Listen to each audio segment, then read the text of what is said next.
Of course, we're in different parties, but throughout that entire process, through that election, we became friends, and we've maintained that relationship ever since then. Particularly, our relationship deepened immediately after the Tree of Life massacre. And we would speak over and over again how it's important it is to do something about the rampant anti-Semitism. But again, of course, we have different political differences. We're in different parties, and sometimes it's not popular to be friends and to support members of the opposite party. But I'm here and I'm proud to stand to attest to Jeff's character and his commitment to public service, regardless of whatever the party it is might be different than mine. Using his business experience and has really been very helping people in need.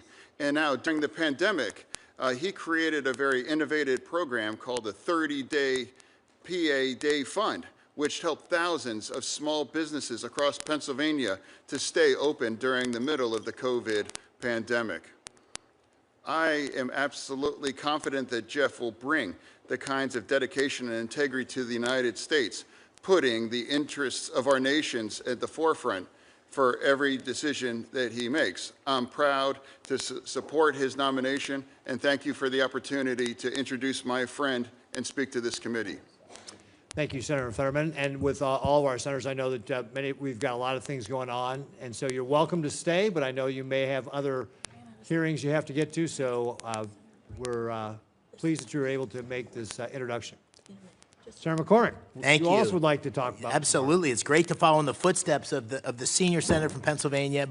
Jeff, you have your former opponents all introducing you today, which is great. I just want to congratulate all the nominees and Mr. Chairman, Ranking Member Shaheen. Thanks for allowing me to speak. I'm specifically here to introduce a native son of Reading. We got a lot of Reading native sons here in the audience, Senator Fetterman and Senator Barrasso. Jeff joins us today with his wife Cheryl, one of his two daughters, two great daughters, Emily and Sarah, who he always talks about with great pride. And welcome to you all. I'm sure you're very proud. Jeff is here today as the nominee for the U.S. Representative to the United Nations for Management and Reform.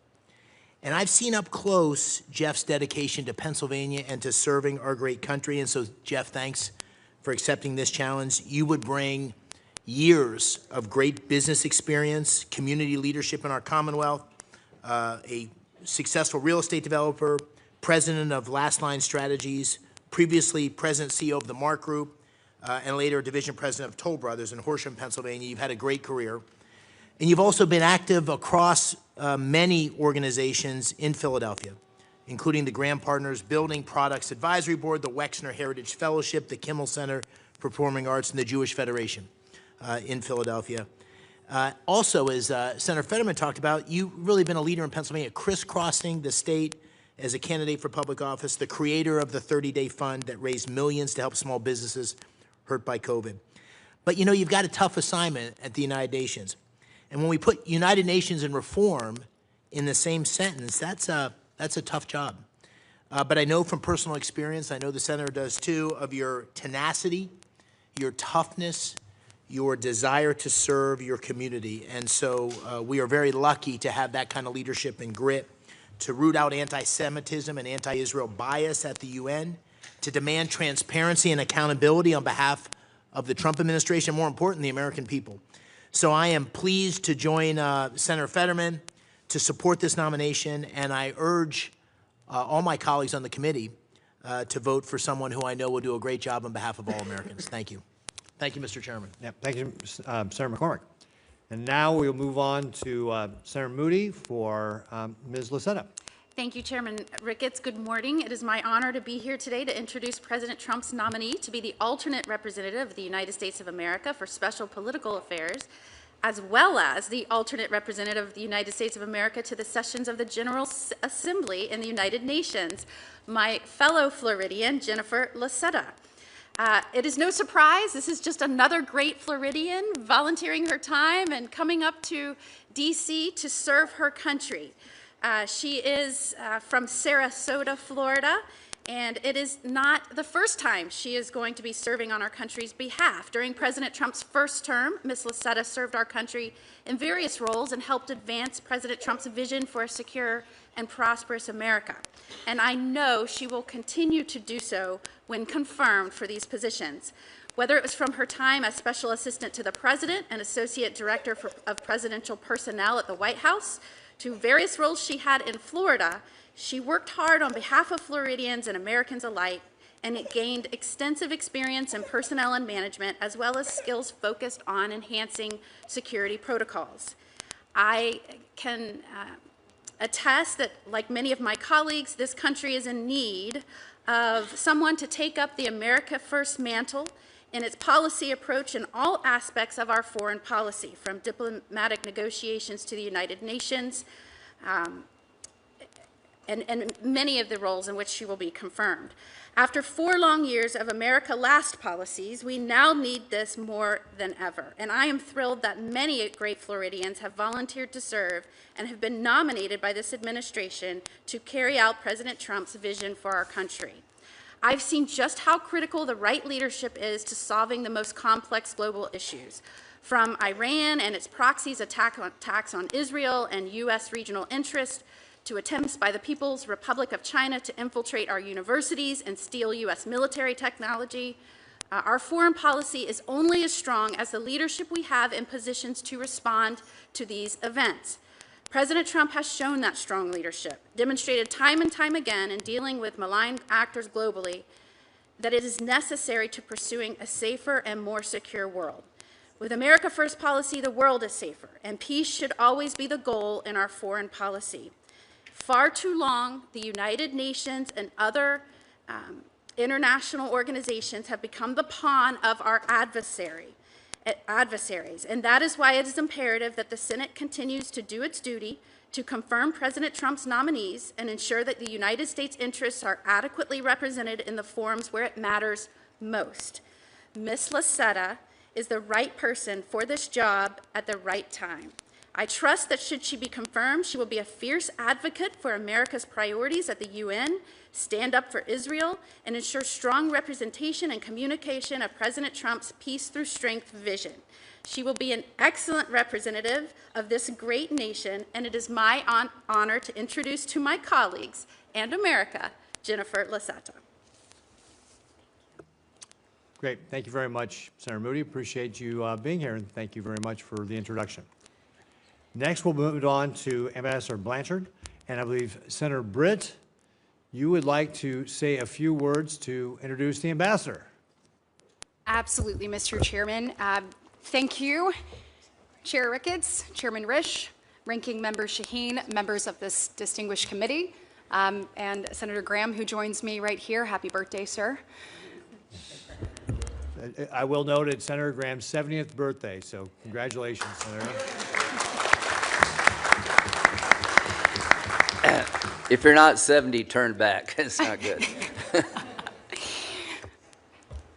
Mr. Chairman, it is an honor to join you all today to introduce my dear friend, Ambassador Linda Blanchard.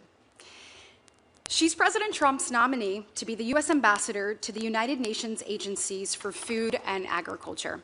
She's the former U.S. Ambassador to Slovenia and an incredible businesswoman, philanthropist, and humanitarian. Linda is a native of Alabama's capital city, Montgomery, where I reside. She's devoted her life to elevating our state and supporting communities, not just in this nation, but across the globe. She has a record of bringing sustainable change through education, health, anti-hunger initiatives, you name it. She co-founded the 100X Development Foundation based in Montgomery that now serves over a dozen countries to help the most vulnerable, including children and families in poverty. It is her goal for the unseen to be seen, to be elevated and give an opportunity for success. She's served on numerous boards of local organizations like Agape of Central Alabama, a Christian foster care and adoption agency. She is also the founder and former senior advisor of real estate firm B&M Management Company, which speaks to her business acumen. And she currently serves as vice president of business affairs of Ascent Residential, where she oversees 25 properties across 9 states. This nomination also marks a return to diplomatic service for Linda. In June of 2018, President Trump nominated her as U.S. Ambassador to Slovenia, where she diligently served our nation for over a year and a half. In fact, she helped secure joint declaration of 5G technology and a memorandum of understanding concerning strategic nuclear cooperation between both countries. When I was president of the Business Council of Alabama, I had the opportunity to travel to Slovenia and see her firsthand. She is a force of nature. We know the challenges we have in front of us across the globe, and there is no one more prepared to meet those than her. Linda has a proven record of international experience and leadership, and she is ready to translate that longtime service in food, agriculture, and hunger issues to excel in this position. I have absolute confidence in her ability to strengthen international efforts to address food security and advance agricultural development and U.S.-led initiatives. Thank you for the opportunity to speak on her behalf. I look forward to seeing her strong leadership in action as the next U.S. Ambassador to the United Nations Agencies for Food and Agriculture. Great. Thank you very much, Senator Britt. I know that Senator Toto also wants to say some words on your behalf, and I believe he's on his way. But in the meantime, we're going to go to Senator Graham to talk about Dr. Sinha, who's obviously up for Singapore. Senator Graham. Thank you, Mr. Chairman, and Senator Coons, and to the committee, thanks for having me, and appreciate the birthday wishes. I can't believe I'm 70. So anyway, that's not your problem, that's mine. So Dr. Sinha I've known for years. He's been a friend of President Trump for over a decade, and he has quite a life. He was born in India. He's lost his father in a tragic car accident at the age of 13, and he assumed financial responsibility for his 6 siblings and widowed mother. He went on to graduate medical school in India at age 22. He then moved to India's capital city of Delhi in '72 to begin graduate studies and medical career, and eventually immigrated to the United States in 1977, settling in New York. Once in the United States, he started a orthopedic practice for over 40 years, specializing in orthopedic and sports medicine. He sold that practice. He started another practice and had 8 locations throughout New York. Very industrious, talented surgeon and businessman. He has deep ties to the Indo-Pacific region. He's positioned to relate to key stakeholders in the region. Singapore has a very vibrant medical community, a lot of medical tourism, biotech, medical innovation. All of this is right up his alley. I think he'll be a great spokesperson for our country in Singapore. He knows the region and he knows the issues, and I am very honored to introduce him. His wife of 48 years, Dr. Sinha, is a retired anesthesiologist. She was on the NYU faculty, and they have a daughter, son, and 3 grandchildren, and they have truly lived the American dream. And this is a way for him to give back to his country, and I heartily recommend his nomination to be ambassador to Singapore. Thank you. Great. Thank you very much, Senator Graham. Ambassador Blanchard, I understand that Senator Toto did get pulled away to something else, and Ms. Guilfoyle, Senator Hagerty is going to say some remarks about you when he has his time for questions. So don't feel left out. Senator Hagerty will be here. Now, what we'll do, before we turn to our panelists for their introductory statements, we'll follow that with a round of 5-minute questions. I will take the opportunity to thank all of our nominees first, however, for your willingness to serve our great country on the world stage, and congratulate all of you on this opportunity. Thank you also to your families, because they serve alongside with you. Ambassador Blanchard, you know that from personal experience. It's been the opportunity I've had as a governor to be able to do trade missions and see our staff overseas, and they do a fantastic job, but they do spend time away from their friends and families, and you will all be doing that to greater or lesser degrees as well. So thank you for your family sacrifices as you're confirmed, should you all be confirmed to these posts. These are not easy jobs. They're critical to ensuring that the United States can advance the interests and security of the American people around the globe. It's vital for our foreign policy that we have confirmed ambassadors in positions of importance. This is something I've heard consistently as I visit with partners and allies around the world. And This is a point that's been made by members of both parties repeatedly throughout my time on this committee, that we need to make sure that we get our nominees confirmed and in their positions in these important roles. Under Chairman Risha's leadership, I'm proud that this committee has prioritized this important responsibility of advancing President Trump's nominees. So far, 43 nominees have had hearings and have been voted on. This is a record pace, and everyone should be proud of that. Disappointingly, though, many of these nominees aren't yet confirmed. This hurts our ability to advance our interests.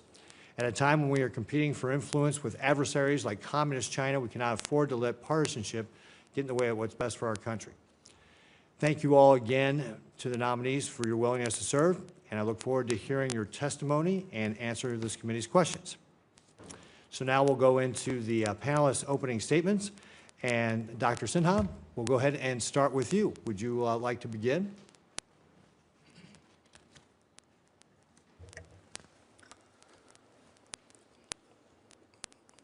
Thank you, Senator Graham, although he left, but I just wanted to thank him. Chairman Ricketts and esteemed committee members, I'm humbled to stand before you today. I extend my deep gratitude to President Trump for his nomination and to Secretary Rubio for his support. With your concurrence and approval, I look forward to serving the United States to my fullest capacity. I would also like to thank my wife for 48 years, Kiki, and my son Sumit, who are here with me today. And a special thanks to my daughter Pooja, who has supported me closely through this process. She's watching us live from Norway with our grandkids. Kiki and I arrived in Brooklyn as a newly married couple from India. The United States has always recognized and invested in talent and growth from all corners of the world. Kiki and I were able to work hard and build a successful medical careers. Most importantly, we raised a beautiful family together, and we have served and supported our communities on Long Island, in Florida, and across the Northeast. The United States is the only country on this planet where such amazing journey and achievements could be possible. We have lived the American dream, and for this, I feel immense gratitude to this nation and to our fellow Americans. The United States is an Indo-Pacific nation, and our connection to and interest in the region are deep. I myself was born in India and have a strong understanding and respect for the region's culture, people, and the values. Singapore is our key strategic partner and a friend in the Indo-Pacific. Close cooperation with Singapore, along with our other allies and partners in this region, is more critical today than ever before. If confirmed, my duty will be to advance and implement the policies of the United States and to promote U.S. interest. In Singapore, I look to expand and deepen our defense and security cooperation, economic and trade relationship, people-to-people ties. I see tremendous opportunities for the United States with Singapore, and I will call on the incredible talent and knowledge of our State Department and interagency professionals.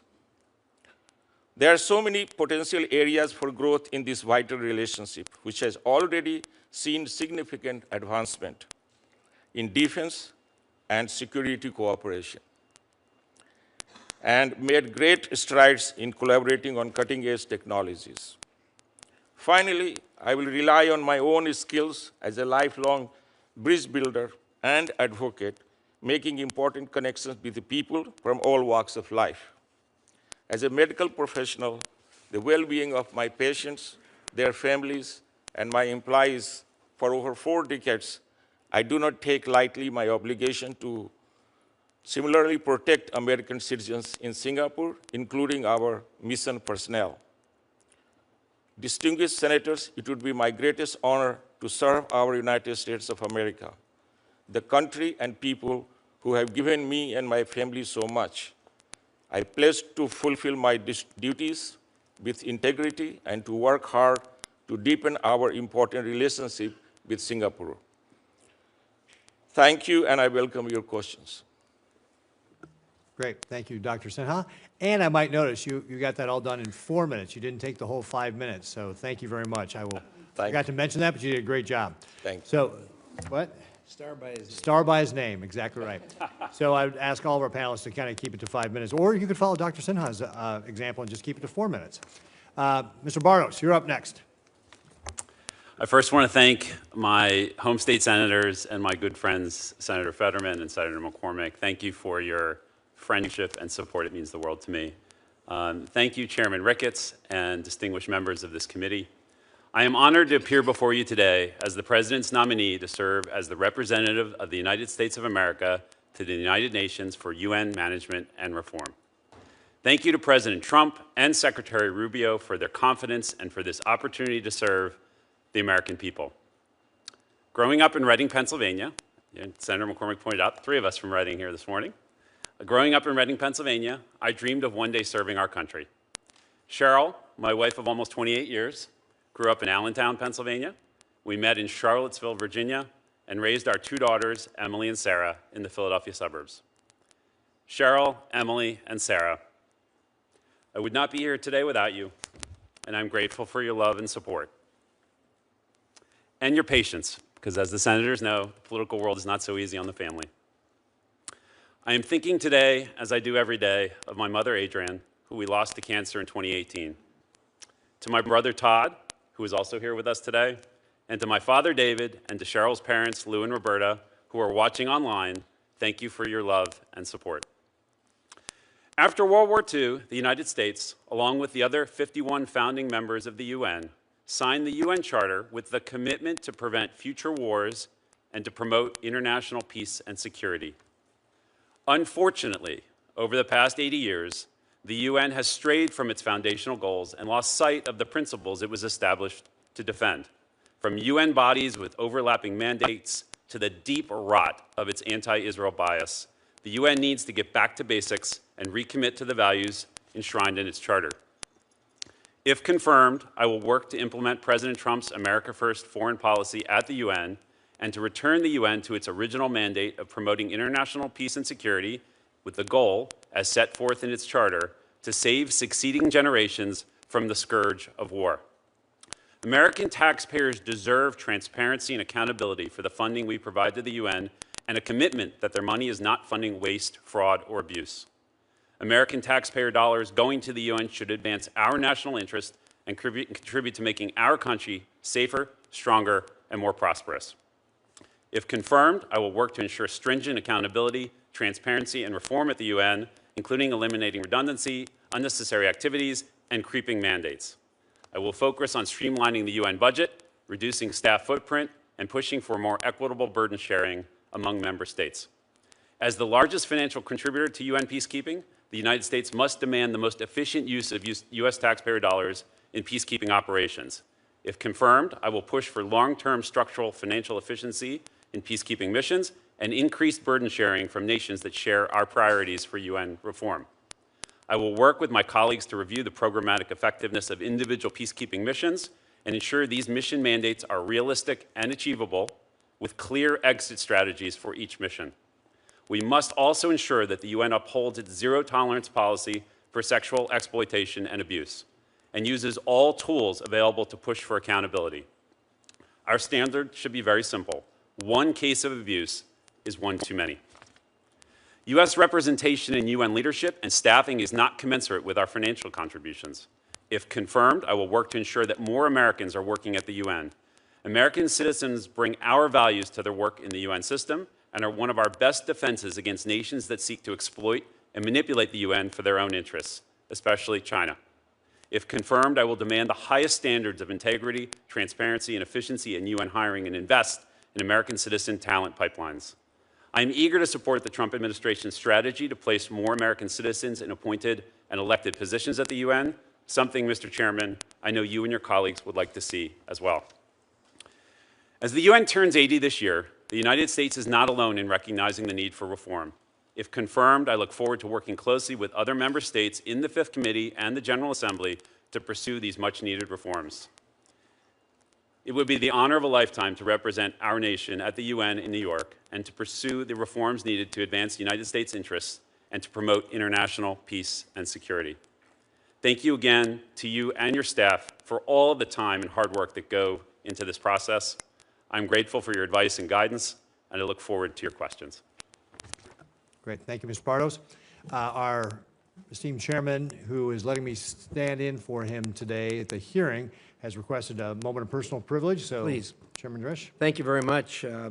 First of all, let me say thank you for standing in and other members of the committee who have. As has been noted, we're almost 50 people now we've had hearings on, and it's really difficult for the chair to take these on all alone. So if we can have the assistance of the other members of the committee to hold subcommittee hearings, that works really, really well.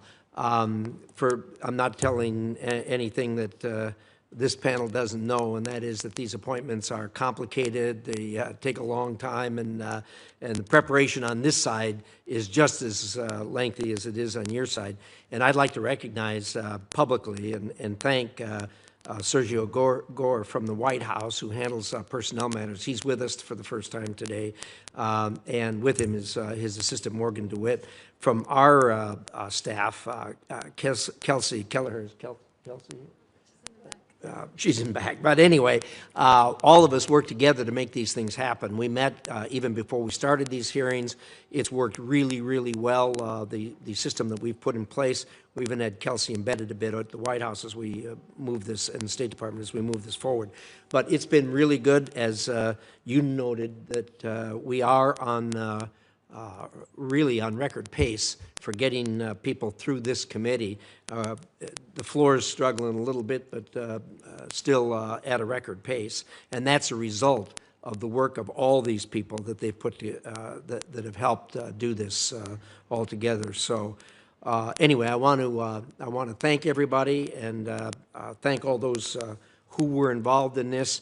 Senator Shaheen's been very helpful. She and I were both governors and are both committed to the principle that chief executive can't do the job without having the team in place. And speaking of the chief executive, I think, Sergio, you can either confirm or deny, but we almost have him to the point where he believes we're on a record pace. So I'm getting less calls, which has got to be something good. So with that, I should point out, too, we have another special guest. The President Trump's grandson, Donald J. III, is here with us today. We don't get many of the first family here, so we're certainly welcome you to the hearing. With that, I will yield back, and thank you, Senator Ricketts. Great. Thank you, Chairman Risch. And with that, Ms. Guilfoyle, I said you weren't going to be left out. Senator Hagerty is here, and so Senator Hagerty would like to do his introduction for you. Well, I want to thank the chair, and thank you for standing in for me today, Mr. Chairman, as well, to attend to a family health issue. But it's a great privilege to be here with all of you. And I'd like to congratulate all of you, too. The roles that you're about to take on are incredibly important. Having done a role similar to what several of you are doing, I've got a great respect for not only you, but your families, and to all of the families that are here. The role that you will play is absolutely critical in the success of your spouse, your loved one. So thank you. But it's a special treat and privilege to introduce a good friend of mine today, and that is Kimberly Guilfoyle. She is President Trump's nominee to be the U.S. Ambassador to Greece.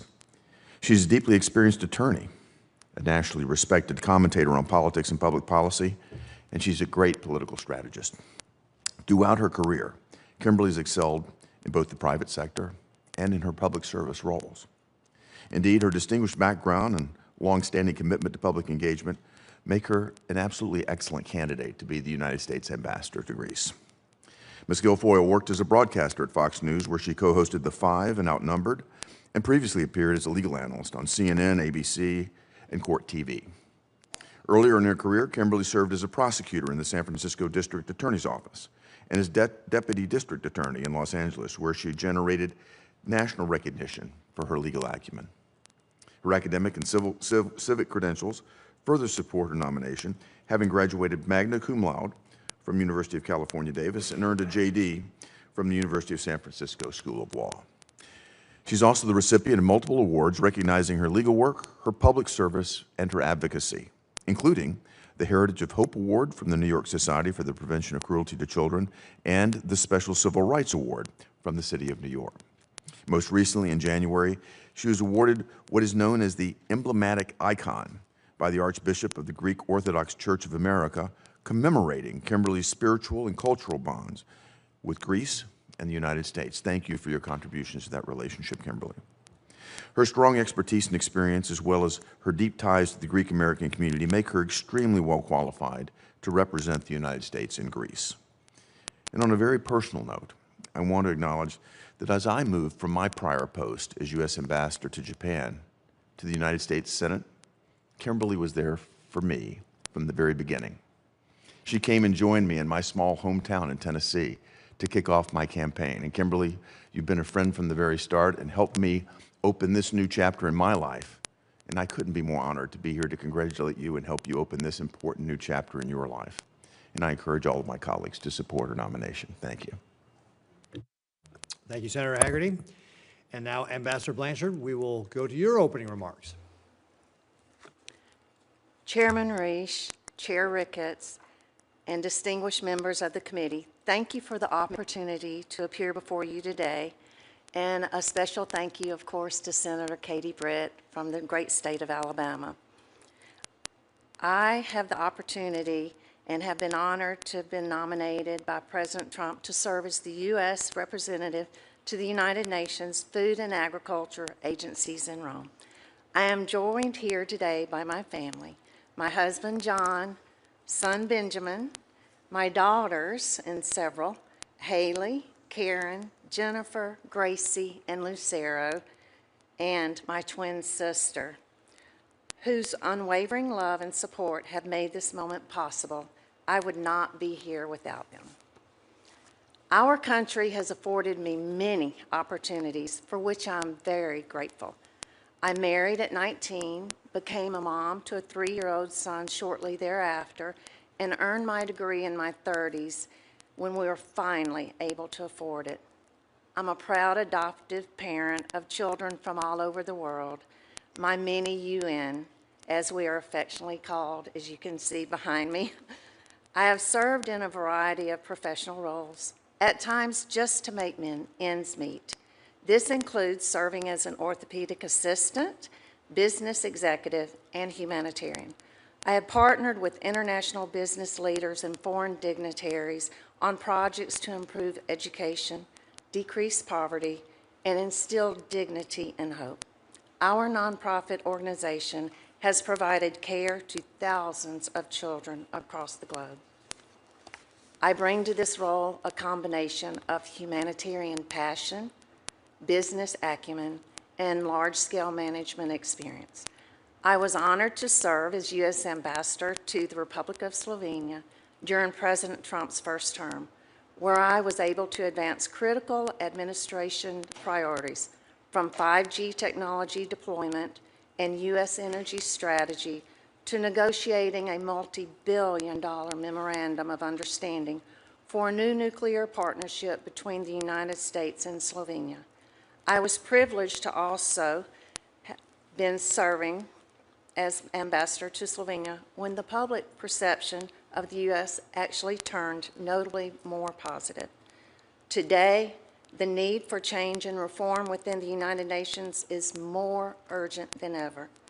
Under the leadership of President Trump and Secretary Rubio, the United States is reevaluating its relationship with international organizations and ensuring our involvement advances American interests.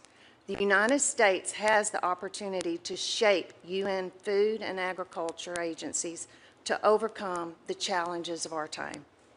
I understand the importance of the U.S. mission to UN agencies in Rome. Food security is a life or death issue for hundreds of millions of people around the world. Moreover, these agencies directly affect U.S. farmers and producers as billions of dollars of American agriculture exports move through their programs. However, over the years, the United Nations and its associated agencies have continued to grow and expand their mandate beyond original intentions. With this growth, a proliferation of bloated bureaucracies has taken hold, distracting the UN from its core principles. President Trump and Secretary Rubio recognize this issue and have asked the State Department to re-examine our engagement with UN organizations. If confirmed, I will bring everything I have to ensure that the UN organizations the United States chooses to engage with are efficient and effective stewards of U.S. taxpayer dollars. As Secretary Rubio has also said, every dollar we spend, every program we fund, and every policy we pursue must be justified with the answer to three simple questions. Does it make America safer? Does it make America stronger? And does it make America more prosperous? Mr. Chairman, members of the committee, I'm grateful for this nomination, and if confirmed, I will work closely with you and your staff to advance an America First foreign policy and ensure that the United States remains a principled, effective leader on the world stage, especially in the fight against global hunger. I look forward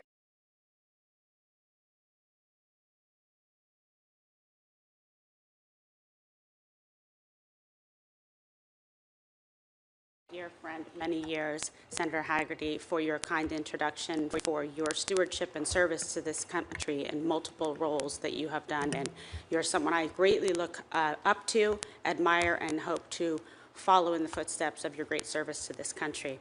And thank you to the esteemed members of this committee. Thank you for standing in, Subcommittee Chairman Mr. Ricketts, Chairman Risch, Senator McCormick, another great friend, and Senator Coons, who showed up here earlier today.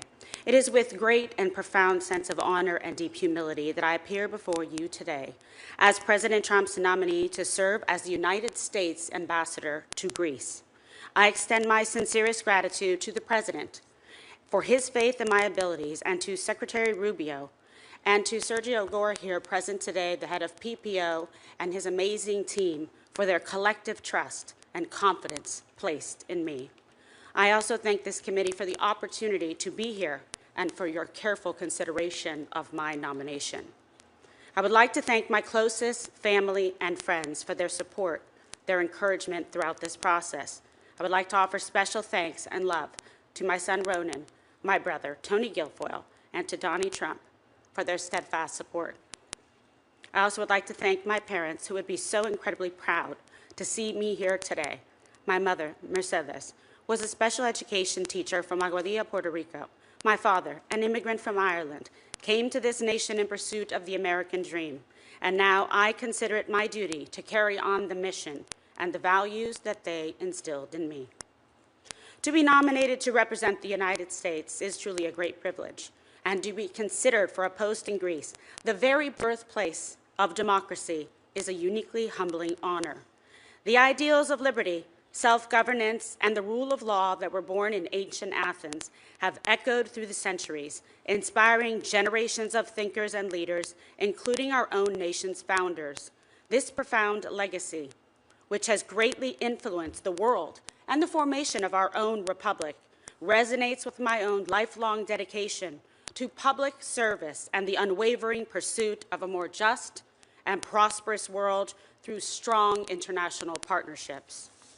My career path has been defined by a steadfast commitment to advocacy and public engagement. As a prosecutor in the demanding environments of both San Francisco and Los Angeles, I was entrusted to be a voice for those who could not speak for themselves and to uphold the foundational principles of our legal system. This experience honed the skills of careful negotiation, clear-eyed analysis, and the pursuit of truth, qualities I believe are indispensable to effective diplomacy. Subsequently, my decades in the media as a legal analyst and television host provided me with a platform to elevate critical issues, spotlight injustice, and champion truth on a wide range of priorities and for audiences across the globe. These endeavors, coupled with my active engagement in public advocacy and the political arena, including during my service as First Lady of San Francisco, have provided me with a keen and timely understanding of international relations and an unshakable belief in the power of robust alliances to advance our shared interests and values. If confirmed, I pledge to bring the full measure of this experience to bear in Athens. I am prepared to be a tireless advocate for American interests, a steadfast partner for our Greek allies, and a proud and loyal representative of the President and the American people. Over the past several decades, Greece has evolved to be a pillar of stability in a complex region, and its commitment to our shared security within the NATO alliance matters more than ever. Consistently ranking among the top spending allies, Greece is projected to continue dedicating 3% of its GDP to defense in 2025 and is on a trajectory to reach 5%, in line with the alliance's commitment at The Hague. This is not merely a matter of statistics. It is a tangible investment in our collective security. Furthermore, a substantial portion of this expenditure has been directed toward the acquisition of cutting-edge U.S. defense technology, including the formidable F-35 fighter jets, advanced Apache and Black Hawk helicopters, and modern naval vessels. Additionally, the proposed joint project to co-produce Constellation-class naval frigates demonstrates Greece's long-term commitment to our strategic defense partnership. These modernization efforts enhance Greece's significant military capabilities, strengthen the eastern flank of our NATO alliance, and create valuable opportunities for American industry. If confirmed, I will make it a top priority to further accelerate Greece's defense modernization by fostering even greater cooperation and synergy between our defense sectors. The United States and Greece have made tremendous progress on energy cooperation. Greece's Revithoussa LNG terminal and the construction of the Alexandroupoli floating storage regasification unit is allowing the U.S. to export more gas to Europe. While U.S. natural gas now accounts for 20% of gas in Greece, up from 2% 5 years ago, there are huge opportunities to sell more U.S. energy to Greece and its neighbors. If confirmed, I will work with the so-called vertical corridor between Greece, Bulgaria, Romania, Moldova, Ukraine, and Central Europe so that Greece can become a hub of U.S. gas for the region. I will also encourage Greece's progress on constructing electricity interconnectors and its neighbors, including Cyprus, Israel, and Egypt, which contribute to regional energy diversification and security. Economic opportunity remains a central pillar of the robust U.S.-Greece relationship. If confirmed, I will serve as a proactive and strategic partner in advancing U.S. trade and investment interests, building on successful efforts to expand opportunities for American firms across key sectors, including defense, energy, shipping, infrastructure, technology, AI, pharmaceuticals, hospitality, and agriculture. I will also actively pursue pathways to encourage and facilitate Greek investment in the United States, fostering a more balanced, resilient, and mutually beneficial economic partnership. Ultimately, the enduring strength of the U.S.-Greece relationship is built upon the solid bedrock of our people-to-people ties. The vibrant Greek-American and Greek Orthodox community has made immeasurable contributions to the fabric of our nation, and the bonds of culture, family, and shared heritage between our countries run deep. I am also deeply committed to championing religious freedom, an essential pillar of all democratic societies and a core value we share with our Greek allies. If confirmed, I look forward to engaging with and supporting the vital work of Greek cultural, educational institutions, non-governmental organizations, municipalities, and individual citizens. I am committed to working alongside the diaspora to further strengthen these essential human connections that bind our nations in a spirit of friendship and mutual respect. Thank you once again for the honor of appearing before you today. Thank you, Ms. Guilfoyle. Ms. Locetta. Thank you, Chairman Ricketts. Thank you, Chairman Risch, and distinguished members of the committee. Thank you for the opportunity to appear before you today. Also, a special thank you to my home state senator, Senator Ashley Moody, for the gracious introduction. Thank you for all you do for Florida. I am grateful to be nominated by President Trump to serve as the alternate representative of the United States for Special Political Affairs at the United Nations. I am honored by the confidence and trust placed in me by President Trump and Secretary Rubio to represent the United States and to advance American interests at the UN. First and foremost, I would like to thank my family, as I would not be here without them. I want to thank my husband, Bryce, my almost 2-year-old son, Noel, my mom, Denise, and my sister Kim, who are here with us today. I would also like to thank my dad, Mike, and the other members of my family who are unable to be here. I appreciate everyone's love and support throughout this process. Growing up in Florida, my interest in American government and politics started at a young age, from volunteering on local campaigns to attending Girl State. In 2015, I went to work for then-candidate President Trump on his historic campaign. In the first administration, I was honored to serve as a special assistant to the president and associate director of presidential personnel. The experiences of the past 10 years have taught me the importance of a foreign policy that benefits the American people. If confirmed, I look forward to implementing President Trump's America First foreign policy agenda at the United Nations. Almost 80 years ago, the United States helped to establish the United Nations to prevent future wars and promote international peace and security. The UN Security Council is meant to be the heart of that principle. The United States has made many important policy achievements at the UN, such as the Trump administration's historic efforts to negotiate a resolution that calls for an end to the conflict in Ukraine.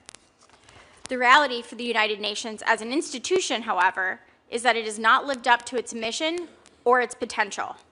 There is rampant anti-Israel bias in the UN system that unfairly targets Israel and undermines its sovereign right to self-defense.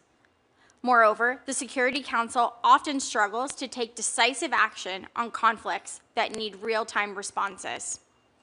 Evolving threats to international security do not respect national borders and demand action.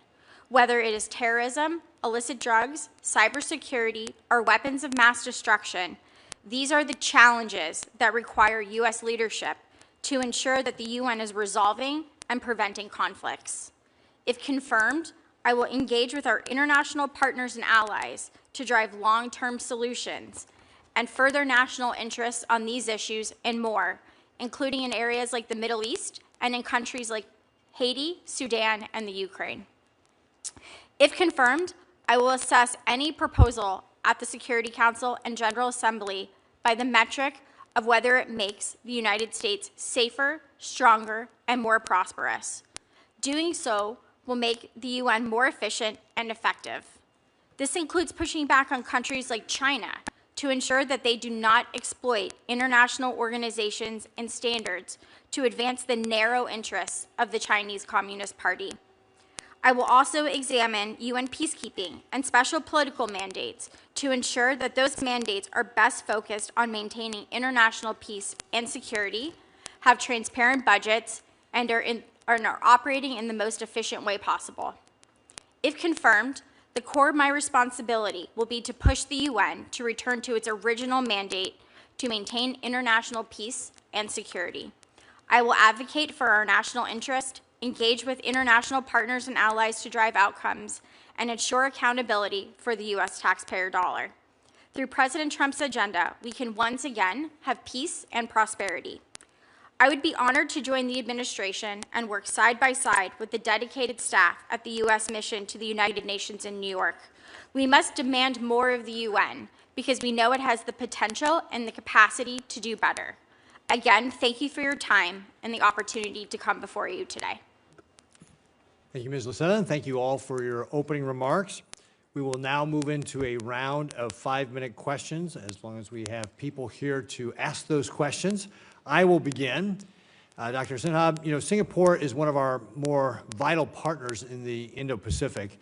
On the security front, it supports rotational U.S. military deployments, enables our patrols throughout the region, hosts thousands of American sailors, airmen, and their families, and is a significant buyer and user of U.S. defense technologies. It's also a hub for maritime trade and financial services, a gateway for over 6,000 American businesses operating in Asia, and a leader in emerging technologies. Oftentimes, an American company's first step into the Indo-Pacific is in Singapore. I recently had the pleasure of meeting with Singapore's Prime Minister Wong, Foreign Minister Balakrishnan, and Defense Minister Chan at the Shangri-La Dialogue. And I can confirm Singapore's desire to not only maintain our strong partnership, but to build upon it. Dr. Sinha, as ambassador, what areas will you prioritize to strengthen the U.S.-Singapore partnership and deepen our cooperation? Thank you for your question, Senator.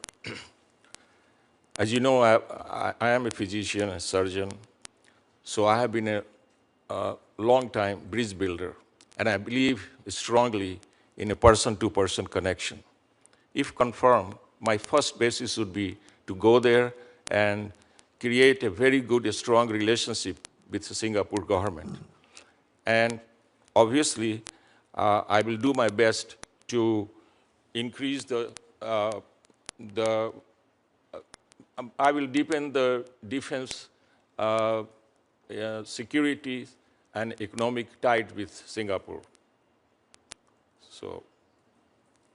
Well, I think you should make a good connection with the foreign minister there. Yes. I believe he's also a physician. Actually, between him and I, there are so many things common. He went to school and became an eye surgeon. I went to school and became an orthopedic surgeon. His wife is a physician who became neurologist. My wife is an anesthesiologist. And his kids are lawyers. Our kids are lawyers and doctors. So we have a strong connection already. Very good, very good. Nebraska is the nation's 5th largest agricultural exporter with nearly $8 billion in ag exports last year, the 3rd highest total on record. Simply put, when Nebraska agriculture thrives, so does my state. Nebraska's impact just isn't domestic, though, it's global. In western Nebraska, cooperatives package and ship dry edible beans used in the World Food Program humanitarian operations, delivering American-grown products to save lives in some of the world's hardest-hit regions. Ambassador Blanchard, in your testimony, you discussed the dire need to bring reforms to the UN and its associated agencies, and I agree wholeheartedly. You also acknowledged that billions of dollars of American agricultural exports move through these UN programs, which directly affects farmers and producers in my state.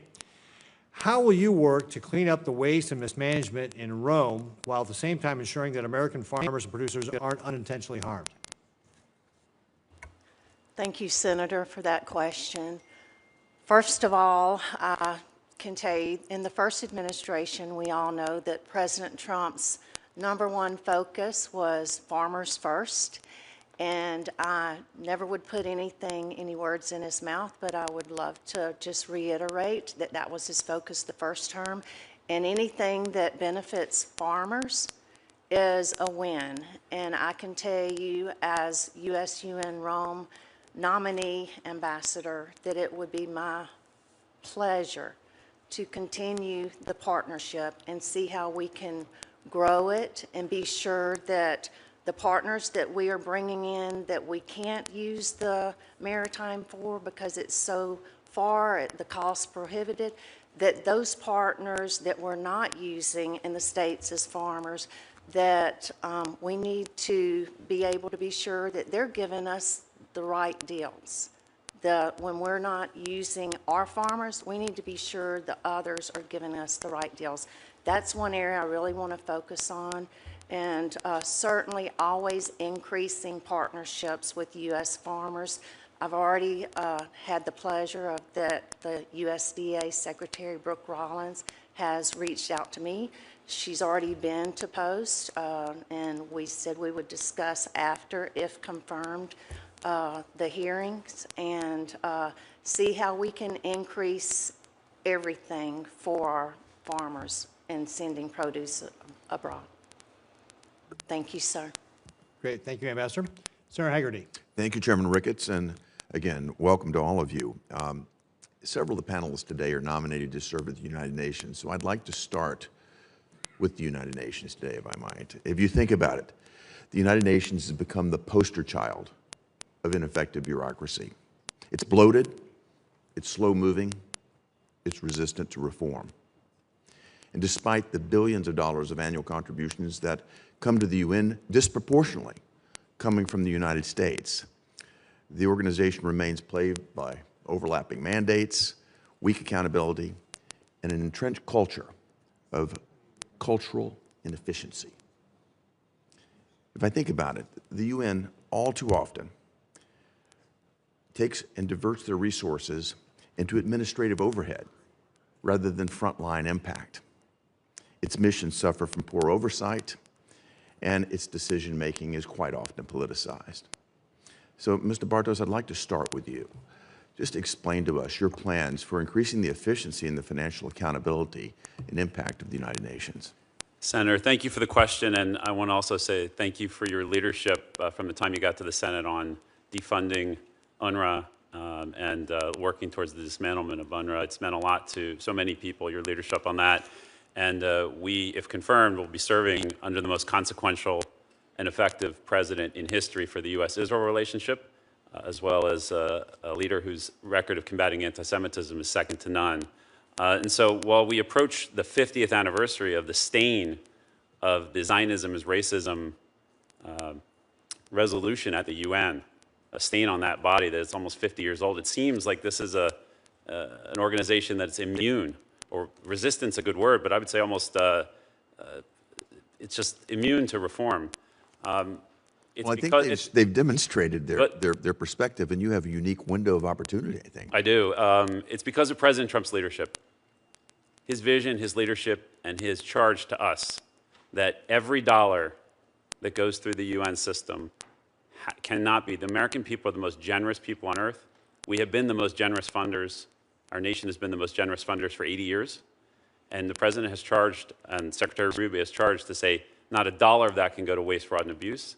And every dollar must make us safer, stronger, and more prosperous. And I think it's with presidential leadership of the Secretary of State, and if confirmed, our team to use our generosity and the U.S.'s role at the UN, our dollars need to matter. They need to matter in procurement, they need to matter in personnel, and they need to matter when we say that this organization needs to be, or this particular agency needs reform.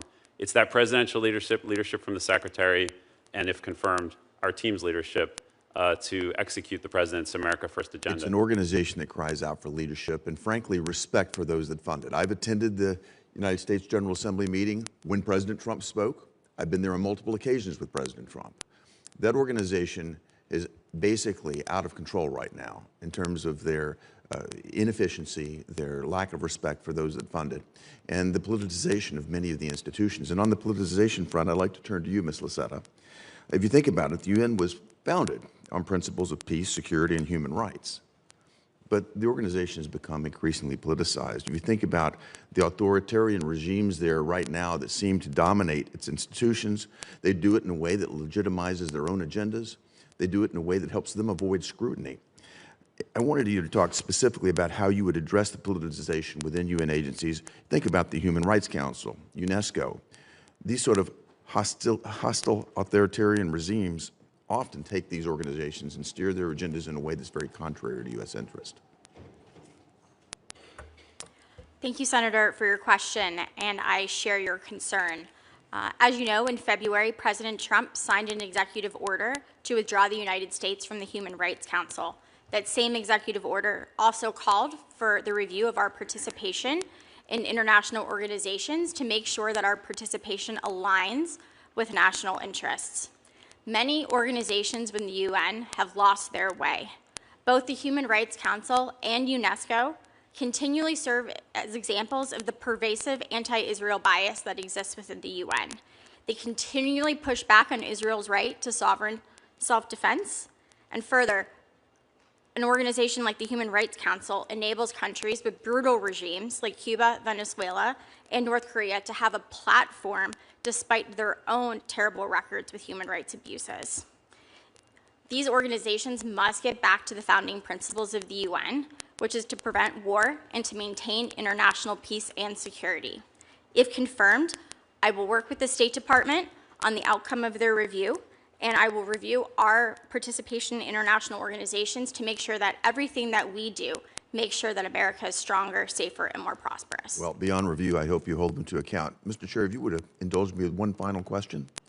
I'd like to come back to you, Ambassador Blanchard. I'm very interested in your leadership and look forward to your leadership at the UN's Food and Agricultural Organization and the related agencies in Rome. I visited that mission in the past, and I'm very concerned about the influence that exists there right now. The Director General today, Director Chu Dong-yu, and his deputies have basically steered FAO priorities in a direction that supports Beijing and its desires, and certainly in means that don't support the United States and our allies. If you look ahead to the 2027 election of a new Director General, I'd just like to know if you plan to make certain that we have either a U.S. nominee or at least an ally as a nominee to be the new Director General so we can get this organization back on course. Thank you, Senator, for the question. Certainly, I've been looking forward. I've already had the pleasure to speak with my deputy, who has already arrived at post, and I told him let's not get ahead of the Senate, but he has informed me of some things, and we really would like to focus on building partnerships with our allies right away, if confirmed when I get to post, because it's the partnerships that'll be able to elect all the new entities, and of course, all the infiltration, not to mention in the other areas that the CCP has tried to take over abroad in our food sourcing. So it'll be my pleasure to partner with our allies and figure out how we can come together and pick a candidate that can win and that can lead this organization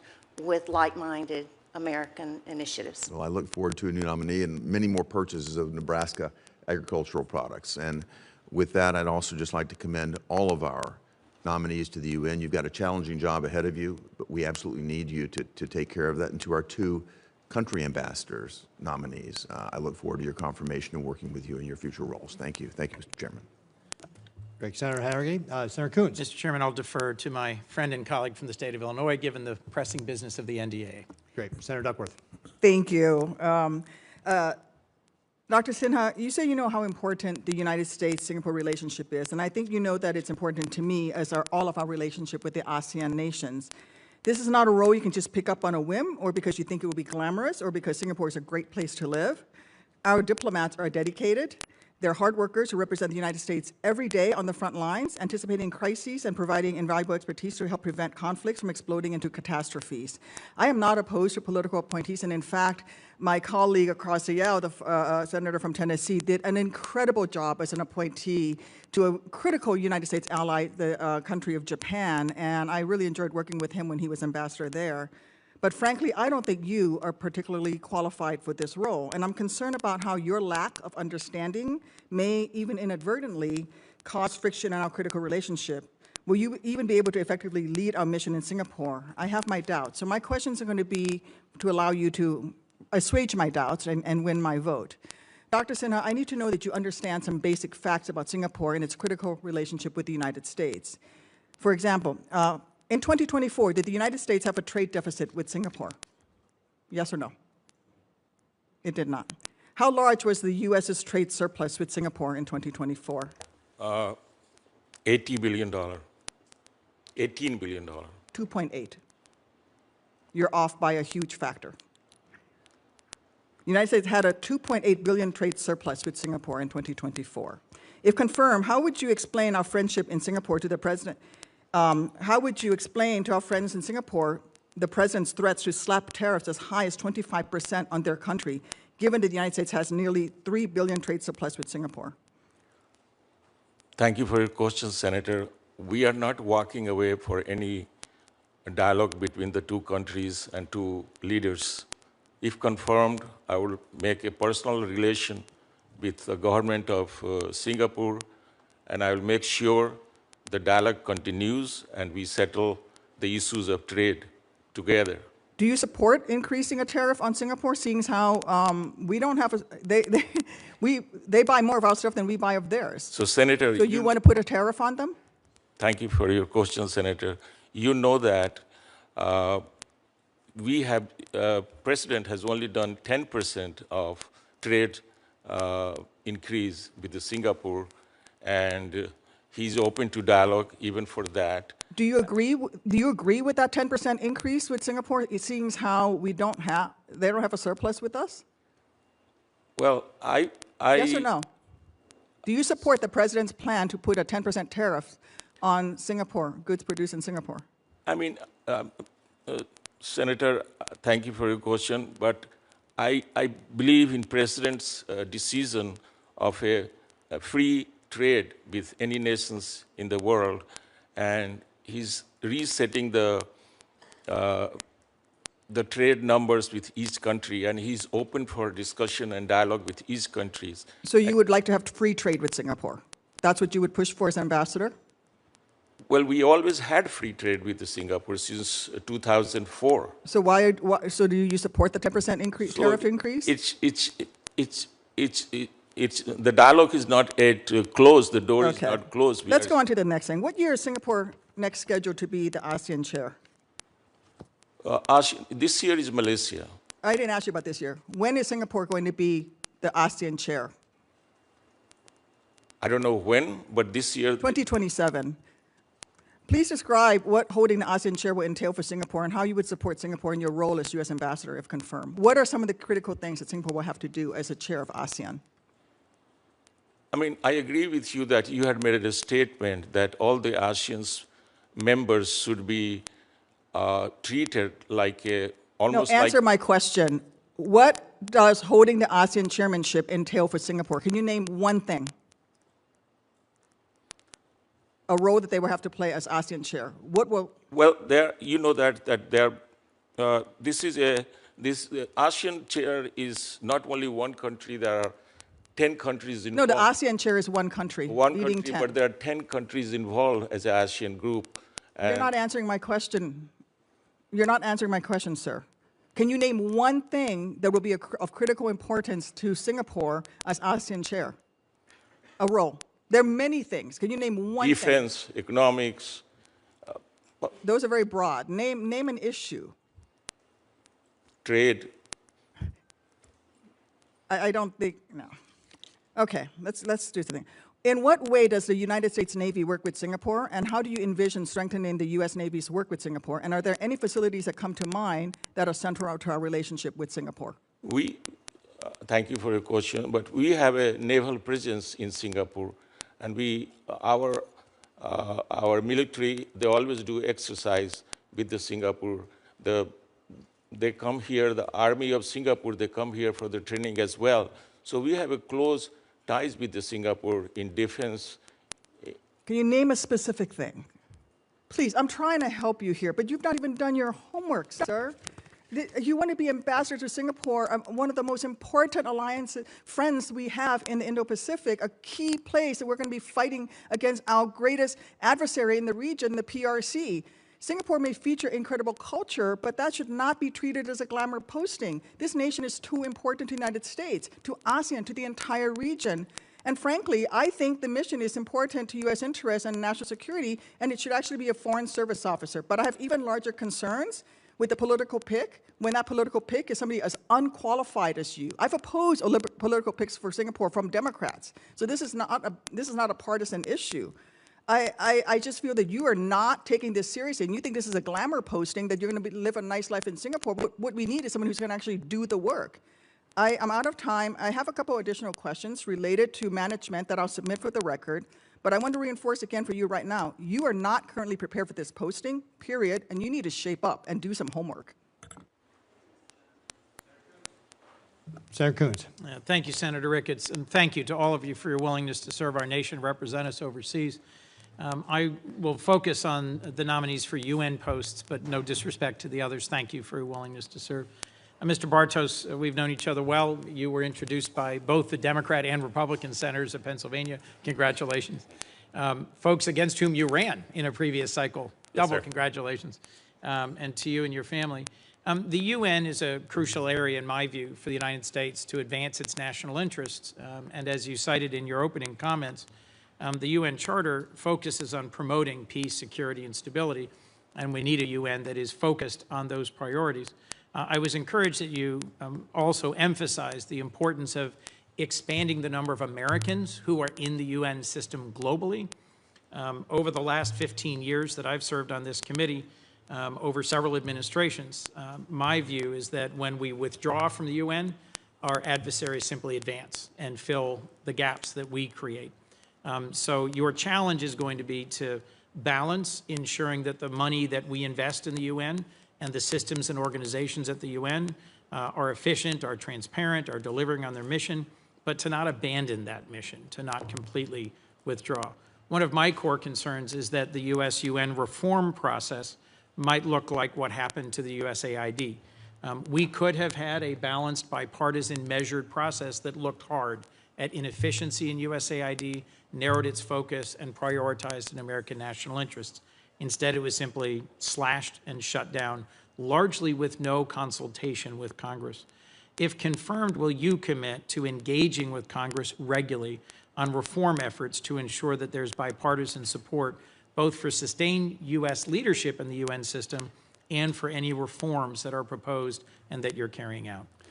Senator, thank you for your question, and I'm smiling here because we've known each other 20 years. Yep. And who would have thought 20 years ago when we were working on sewer issues in Newcastle County, Delaware, that we'd be sitting here. So it's an honor to be with you. God indeed has a sense of humor. Yes, yes, sir. And it's wonderful to see you, and thank you for your question. Yes, I can strongly commit, and if confirmed, look forward to working with the committee to address all of these issues. I'm inspired by Secretary Rubio's leadership. I'm deeply grateful to President Trump for his leadership, and if confirmed, I look forward to working as often as you'll have me with this committee to address these issues. Thank you, sir. To your point about the importance of having Americans, how will you advance American representation in the UN system at the same time that there are proposals that would dramatically cut back our contributions to the system? So thank you for the question. In his first term, President Trump established the directive that we were to have an agency at I.O. at the State Department to focus on either elections where United States citizens could run and or be appointed to certain agency heads. That office, any of us involved in politics would love to have a record that office has achieved over the last 5 years. If memory serves, it's something like 28 contested positions and 23 or 24 successful candidates. It's a fantastic record. Credit to the President Trump for his leadership on that issue. In his second term, and again, I'm a citizen. I'm not currently at post or in the State Department, but if confirmed, one of the things in my briefings that I really perked up at and thought was this a huge opportunity is the terrific team at State, at I.O. that's working on these issues. I would agree it's been a sustained success across several administrations to keep advancing Americans for positions of leadership. One sitting to your right is nominated to lead an important food-related agency. The previous head, a Chinese national, was an alarming example of what happens to a critical UN agency when we don't have either American or American-aligned leadership. Last question for you, and then I have one question, if I might, for Ms. Guilfoyle. I believe investing in peacekeeping is a core part of the UN mission. I agree with you. We should have zero tolerance for abuse. I worked with Chairman Corker now many years ago on investigations and transparency around peacekeeping. How will we sustain our peacekeeping engagement when the President's proposed budget zeroes out all U.S. contributions to peacekeeping, and the rescission that will be on the floor next week would claw back $360 million? How do we balance that? How do we sustain an effective voice in peacekeeping while there's proposals to withdraw all support? Senator, thank you for the question. As a citizen, I've not currently read into any of the issues relating to the reorganization or how that's approaching.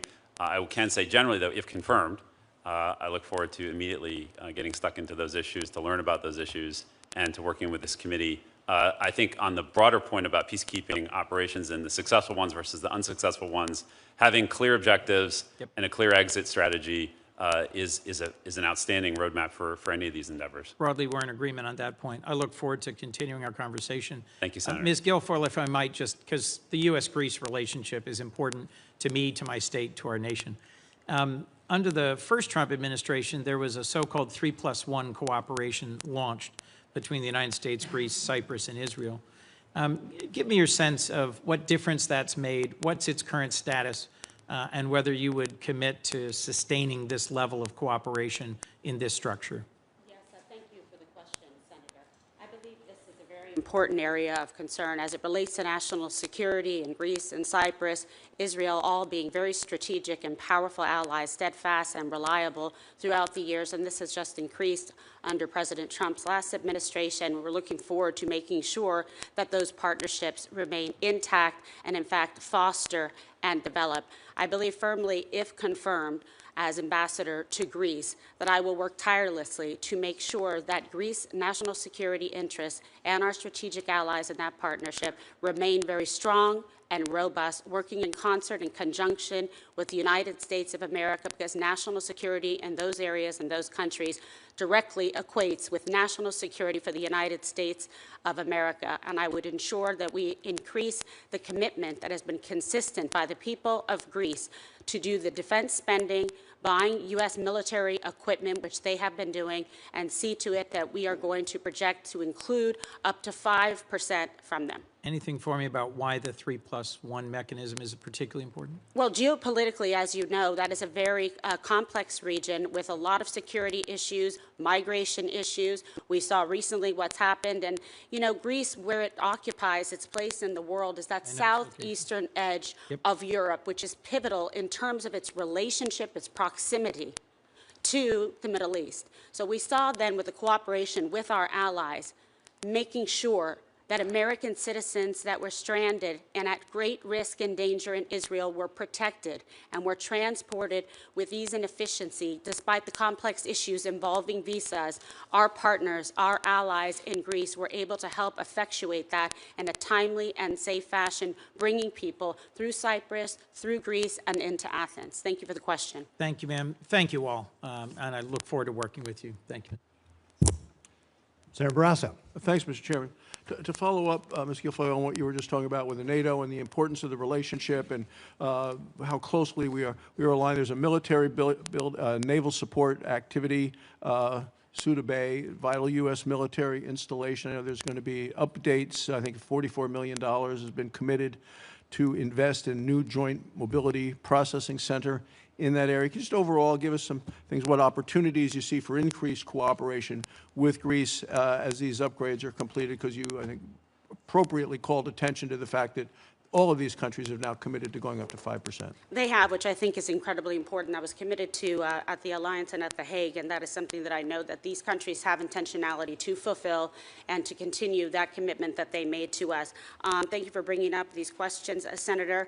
Suda Bay, yes, as you know, is the largest U.S. military base in Greece. It is strategically and geopolitically critical to the United States.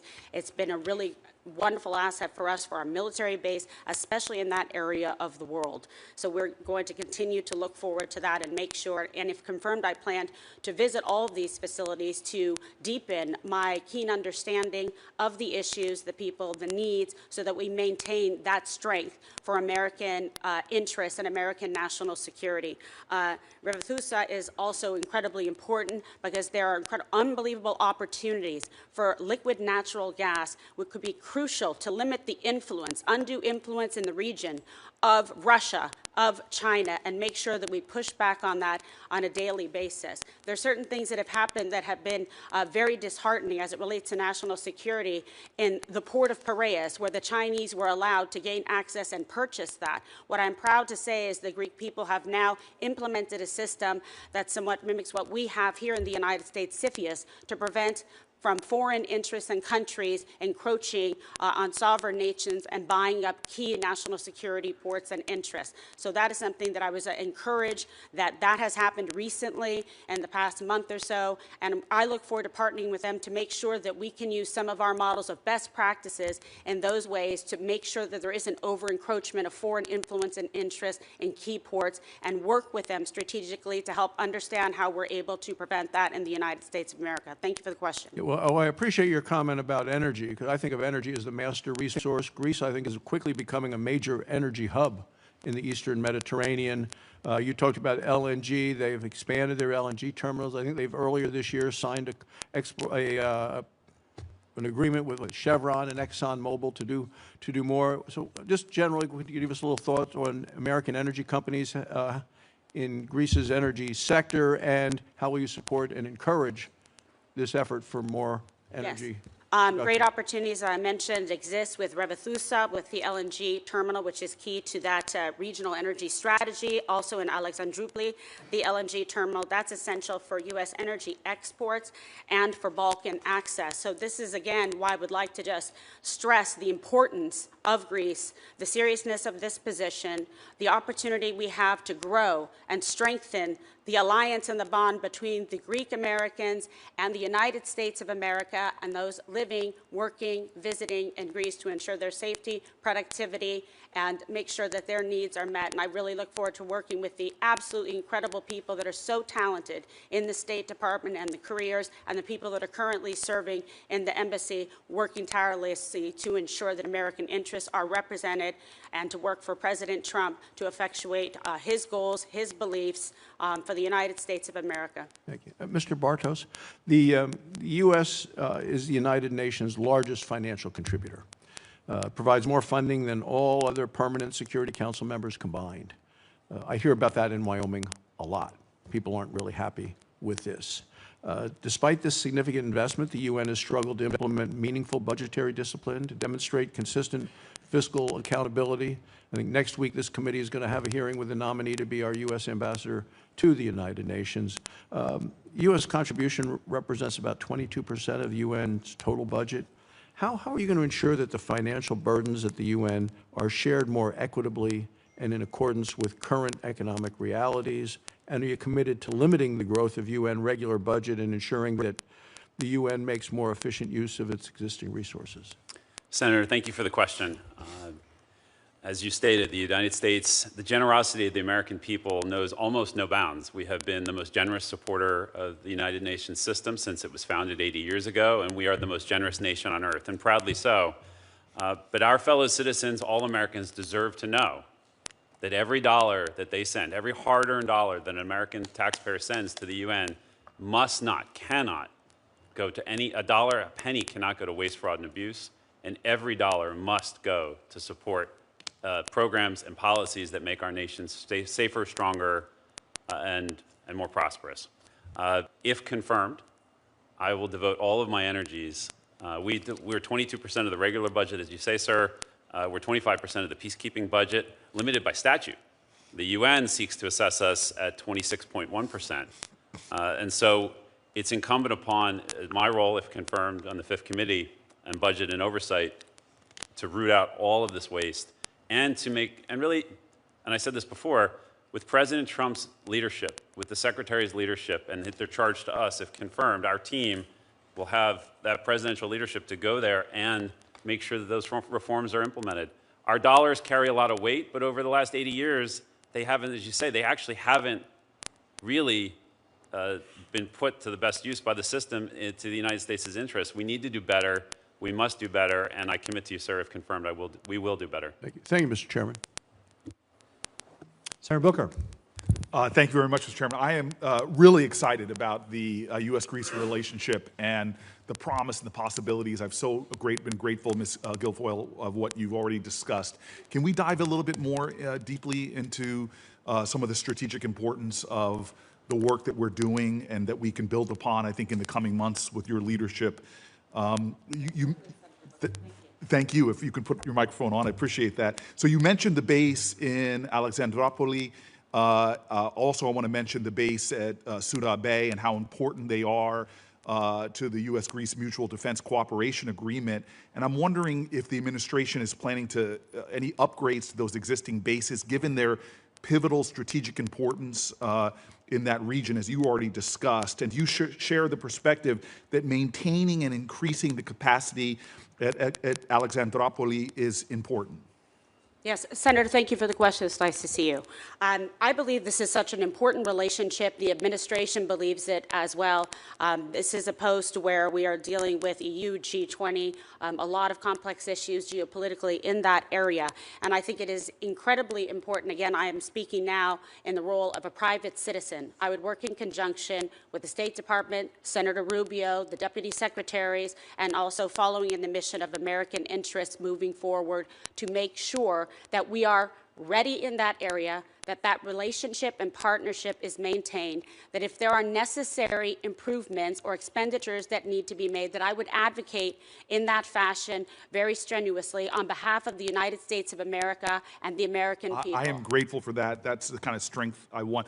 The tradition in the ambassador to Greece we had with George Souness, who's probably the best bipartisan ambassador, and I'm sure you know. My dear friend who is here today. Yes, yes. I didn't want to call him out. He does not like attention. He's very shy. He's Greek. I mean. Yeah. fake news. Yes, yes, very still. Thank you. Let's continue. I have a lot of concerns about the Greek-Turkey tensions, and it's something I think all of us should be giving more attention to. When I visited Greece last year and had the pleasure of being with the ambassador for some time, there was really calm between Greece and Turkey, between Athens and Ankara. The Prime Minister of Greece and the President of Turkey met last year twice to try to reduce those tensions, but I am concerned that with regard to sovereignty challenges, maritime borders, those tensions exist and could be real points that get inflamed. Tell me about your concern, and I've heard from a lot of my constituents in the Greek diaspora as well as from my travels that it's critical, I believe, that the U.S. doesn't tolerate any threats to the sovereignty of our European allies, especially Greece. Senator, again, thank you for the question. Yes, this is a very important issue, and I know there is a lot of concern from Greece, from Israel, from Cyprus, et cetera, regarding any increasing of weaponization in Turkey with the F-35s. Again, I'm speaking as a private citizen. I do not direct or maintain policy, but I know this is an area of concern to the administration as well. I know that President Trump is the best negotiator and diplomat to be able to engage with different countries to find meaningful ways to work together.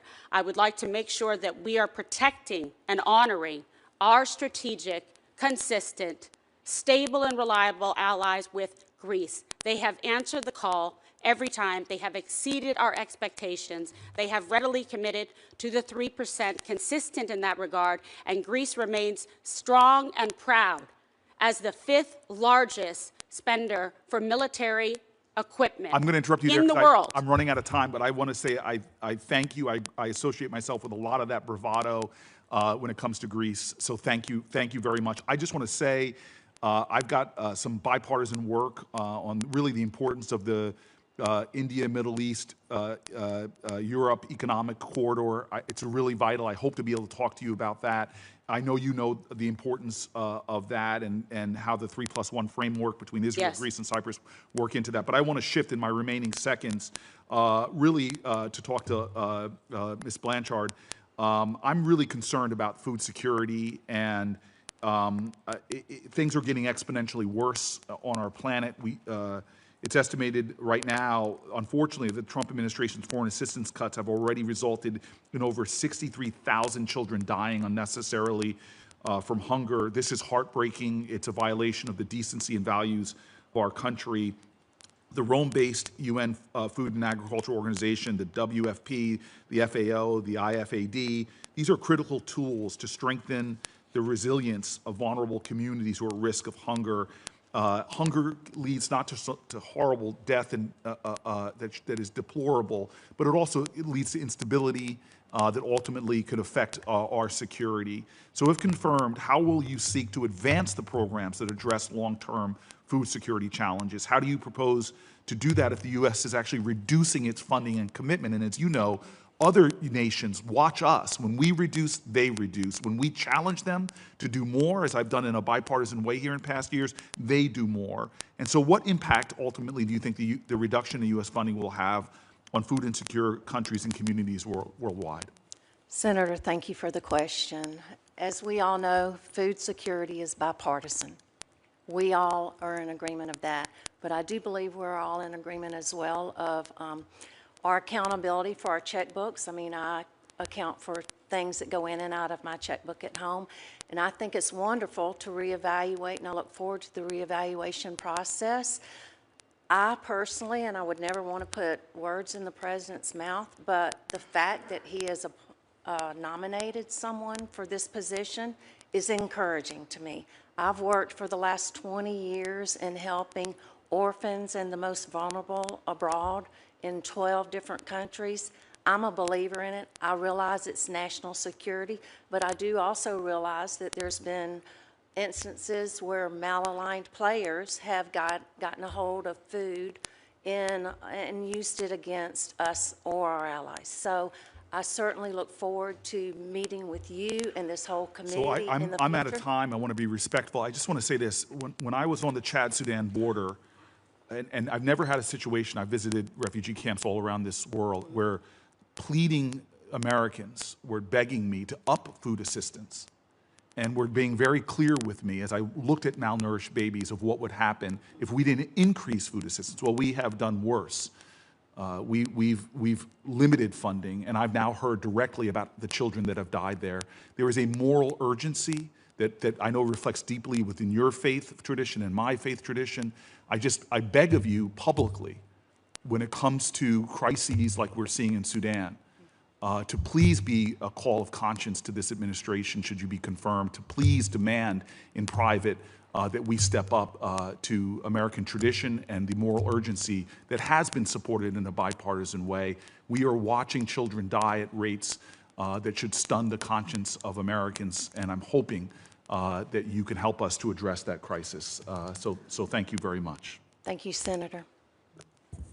Senator Risch. Thank you. Ms. Guilfoyle, I want to drill down a little bit more into the issues between Greece and Turkey. Certainly. You know, they're both NATO allies, and I have to tell you, I've started to use that word pretty advisedly when it comes to Turkey. I fought with them. I led the charge to get Sweden and Finland into NATO, and it was incredibly frustrating. Turkey was using its power because everything has to be done unanimously in NATO to keep them out, and it was a huge fight. And the other thing, as far as Turkey's concerned, I'm the one that put the hold on the F-35s. They don't. The F-35s they bought and paid for are still sitting in the United States because I've got a hold on them, and I'm going to continue to have that hold for a lot of different reasons. But the relationship between Greece and Turkey doesn't get nearly the play in the media here that actually exists. I wind up dealing with it all the time because I'm chairman of the committee. One of the things I'm particularly interested in is the argument they're having and the fight they've been having for a long time over a territorial dispute. I don't know how familiar you are with that, but I'd like to hear your thoughts on that. And the other thing I'd like to hear your thoughts on, and I would recommend to you, is your predecessor, George Souness, who's here. He and our ambassador to Turkey had a very, very close relationship. And I talked to them frequently, and they were really good at sorting out the issues between the two of them. So I would urge that you make that same kind of connection with our ambassador to Turkey. But your thoughts on that relationship and some of the things we might be able to do. The Greeks have been legitimately calling out for our help for a long time on a lot of these, and they're very difficult issues, obviously, between two allies. But your thoughts, please. Thank you, Chairman, for that thoughtful question. It's one thing I think that's going to be a main and primary focus, in addition to some other issues, if I am confirmed to be ambassador to Greece. I do enjoy a very close relationship with Ambassador Barrick in Turkey. I know him for a very long time, and I have a very close relationship with Ambassador George Souness. So I think this will be pivotal to making sure that we are ready and able to exceed expectations on day one. I look forward to working with Ambassador Barrick on this tough issue, in addition to following the direction of the President of the United States. Sir, as you mentioned earlier, Turkey is precluded by U.S. law that you put forward from actually acquiring the F-35s. There are choices that people and countries make in life, and Turkey has chosen to work with the Russians with the S-400s. I think it is imperative that we focus and point out the juxtaposition of a strong, steady ally who has answered the call and exceeded the expectations like Greece, and someone who, yes, is in NATO, but also needs to follow suit and be that same kind of strong and strategic ally. We don't have that at this point in time, and again, I'm speaking on behalf of myself as a private citizen. I look forward to getting more information, to getting deeper into the issues, following the direction of the President of the United States, and also working with my esteemed Ambassador Tom Barrick to resolve some of these issues. But again, the big focus has to be, what are we going to do in that area? It is so imperative for national security and for the United States of America, and that we also protect those strong allies that we have in Cyprus, in Israel, and in Greece. And I will make sure that it is my mission objective and focus to do just that if confirmed.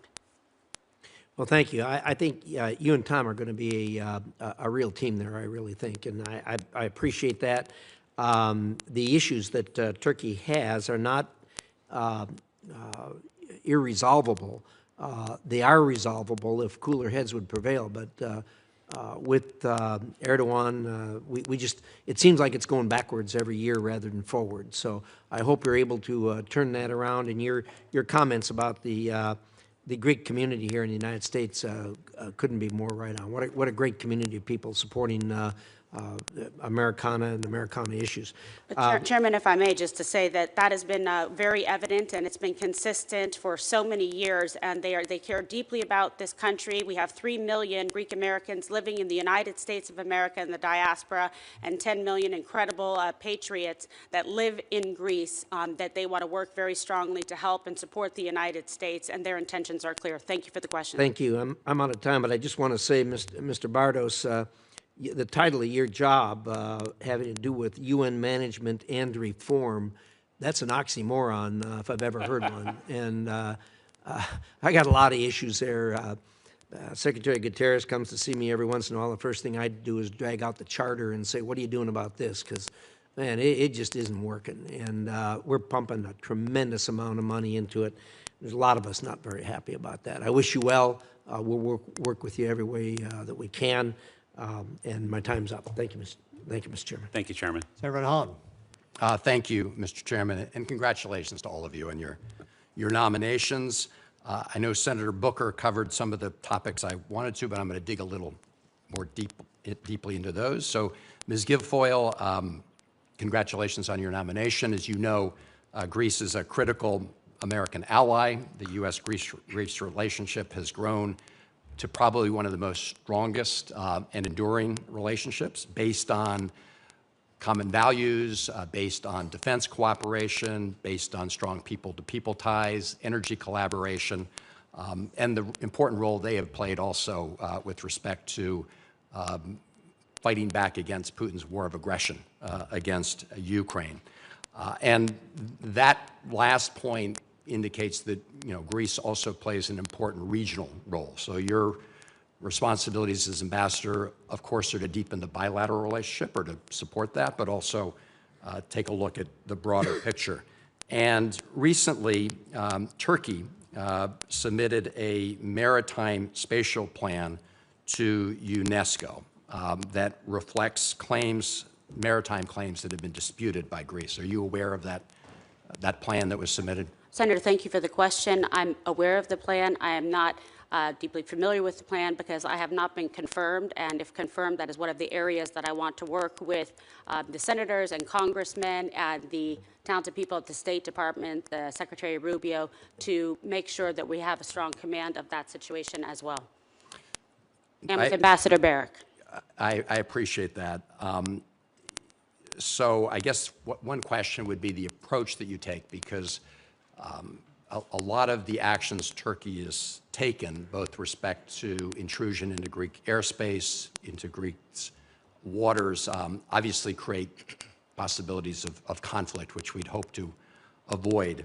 Do you agree that as we approach these kind of issues, that we should do it based on the international law? In other words, the international rules of the road with respect to maritime rights? Thank you for the question. As a former prosecutor, I've been an attorney for, 30-plus years. I have the utmost respect for the rule of law. I believe it should be adhered to. And then there is the additional aspects to consider of what is the State Department policy, what is the position of the President of the United States as it relates to American interests. Will it make us stronger, safer, more prosperous? All of those need to be applied to these complex matrices to make sure that we know that we are acting in the best interest of the United States. And because Greece is so important and pivotal geopolitically, it is a key place in the region that must be respected. And I am a strong believer that we are sending a message to the rest of the world if we do not treat our most strongest and strategic and consistent and steadfast allies like Greece in an appropriate manner to honor and respect the commitment that they have made to the United States of America, and as you mentioned, with our shared values. Yeah. This is of pivotal importance. And I do believe, again, speaking privately and not as a confirmed ambassador, if confirmed, I would work very hard to make sure that we are really keeping that distinction about who has been acting in the best interest of the United States of America in accordance with the President's viewpoints, in accordance with our national and security interests and foreign policy interests. And I think there's a strong juxtaposition between allies who have and haven't. I appreciate that. I just want to underscore the fact that Greece sees it in its interests to apply international law, international maritime law. And I would hope that the U.S. position is that we also respect maritime law and not support or look the other way when that's being violated. But your answer, of course, opened the door to looking the other way and, depending on other factors. So let me I need to turn to Ambassador Blanchard, and I know Senator Booker covered some of this. As you know, the President's budget, envisions very deep cuts to the UN generally, including deep cuts to the UN humanitarian and food programs. Among the UN entities that you'll be responsible for, working with is the World Food Program, which, as you know, is headed by an American who I believe is doing a very good job, Cindy McCain. But the World Food Program is currently facing a 40% overall funding cut. The projections are that as many as 58 million people will be put at greater risk of starvation. There have been cuts by the administration to the PL 480 program. There was just a report the other day about Kansas farmers who used to support the PL 488 program, now looking to essentially use their products for dog food when they'd prefer to be part of the World Food Program and PL 480. So my question to you is pretty simple. Within this administration, will you be an advocate for increasing U.S. support for the World Food Program? Sir, Senator, thank you for the question. I look forward to working with your team once confirmed, but I will say after the reevaluation, I'm sure that that the President has the three focuses in mind. Does it make us more prosperous, safer, and stronger as Americans? And I look forward to working in those areas once the reevaluation is done. I do know that this is just as a private citizen, that 85% of the funding that we've given to World Food Program is still in use, and I applaud that. I also applaud that Ms. McCain's focus is on public-private partnerships at the moment, and I've heard that's been doing well. I see that as a wonderful addition to World Food Program and look forward to partnering with her as leader of the program, and certainly after the reevaluation would really want to immediately get engaged with this committee on where we need to focus as a team, because it is critical. Food security is national security, and we all love our farmers, and we want the best for our farmers, and that's where they make a lot of money. All right, I look forward to working with you. Thank you, Mr. Chairman. Thank you, Senator Van Hollen. And thank you all very much for your time today. I appreciate it. Again, this is an impressive hearing, shows why President Trump's nominees have been put forward for these roles. For the information of the members of the committee, the record will remain open until close of business tomorrow, Thursday, July 10th, for members to submit questions for the record. This hearing is adjourned.